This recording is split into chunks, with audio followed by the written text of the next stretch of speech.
Masuk ke dalam full busway sama Damri ada tempat makan enak. Ini cobain yuk. Takis bos. Kadang siapa yang nyangka ya dalam terminal bus ada siomay Bandung yang enak dan mantep banget loh. Wow, udah banyak yang tahu, udah banyak yang beli. Gak main-main. Dalam sekali jualan bapaknya bisa bikin sampai 1000 piece siomay. Gak cuma siomay, tapi tahu siomay dan juga batagornya ini gak kalah enak. Ukurannya jumbo, penuh ikannya berasa. Aduh, nikmat deh. Tempat boleh di dalam terminal bus, tapi ini jadi siomay dan batagor kebanggaannya warga Bogor nih. Tunggu apa lagi? Langsung cobain ya. Untuk alamatnya udah gue masukin di dalam kolom video. Takis bos. Uangnya mantap sih Takis. Takis bos.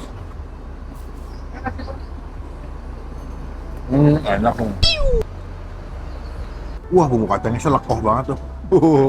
Takis. Takis bos.